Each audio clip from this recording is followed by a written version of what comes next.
আসসালামু আলাইকুম রহমতুল্লাহি ওয়া বারাকাতুহু। সম্মানিত ভিউয়ার্স, কেমন আছেন? আশা করি সবাই ভালো আছেন। তো ভিউয়ার্স, এখানে দুইটা সেন্টেন্স লেখা আছে, একটা প্রশ্ন আর একটা হচ্ছে উত্তর। একটা প্রশ্ন, একটা হচ্ছে উত্তর। উপরে লেখা আছে আমার বই কোথায়, আমার বই কোথায়।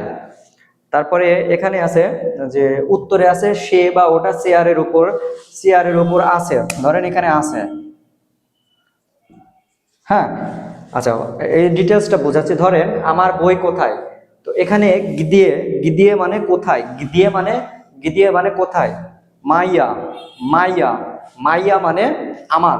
এখন বিষয় হচ্ছে মই মানেও আমার, মই মানেও আমার, মায়া মানেও আমার, মাইও মানেও আমার, এই মই মানেও আমার, এই চারটার মানে আমার, কিন্তু এই জায়গায় মাইয়া শব্দটা ব্যবহার হবে।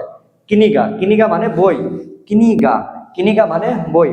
তো আমার বই কোথায়, গিদিয়ে মাইয়া কিনিগা, আমার বই কোথায়। উত্তরে আসে আনা, আনা লিয়েজিত না স্তুলে। ওইটা চেয়ারের উপরে আছে, বা ওটা এখানে এই যে লিয়েজিত, লিয়েজিত বলতে মূলত আসলে শুয়ে থাকা বোঝায়। হ্যাঁ, লিয়েজিত মানে শুয়ে থাকা বোঝায়।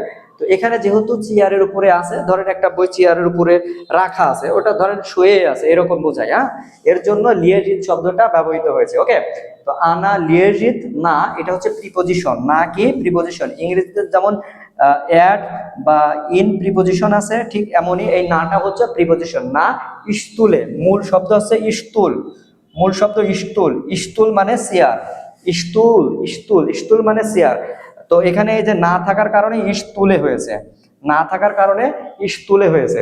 যাই হোক, এই প্রিপোজিশনের কারণে এটা চেঞ্জ হয়ে গেছে। তো আনা, এখন প্রশ্ন, অন মানেও সে, অন মানেও সে, আনা মানেও সে, আবার আনো, আনো মানে এটা। এখন প্রশ্ন, এখানে যদি ওটা চেয়ারের উপরে আছে, তাহলে এখানে তো আনো শব্দটা ব্যবহার করা দরকার, কিন্তু আমরা আনো শব্দটা কেন ব্যবহার করব? এখানে আনো শব্দটা ব্যবহার না করে আনা শব্দটা কেন ব্যবহার করলাম, এটাই হচ্ছে গ্রামার। ওকে, আনা লিয়েজিত না স্তুলে, সে চেয়ারের উপরে শুয়ে আছে বা চেয়ারে আছে, বা চেয়ারের উপরে রাখা আছে। তো এই হচ্ছে আজকের ভিডিও। তো রাশিয়ান ভাষার গ্রামার খুবই সহজ, আবার খুবই কঠিন। যদি জানেন তাহলে নিজের কাছে খুব ভালো লাগবে। আজকের মতো ভিডিও এই পর্যন্তই। সবাই ভালো থাকবেন, সুস্থ থাকবেন। হ্যাঁ, আর আমি রাশিয়ান ভাষা শিক্ষার উপরে অনলাইন অফলাইন কোচিং করাই। আপনি যদি কোচিং করতে আগ্রহ, দ্রুত আমার হোয়াটসঅ্যাপ নাম্বারে যোগাযোগ করবেন। আসসালামু আলাইকুম রহমতুল্লাহি ওয়া বারাকাতুহু।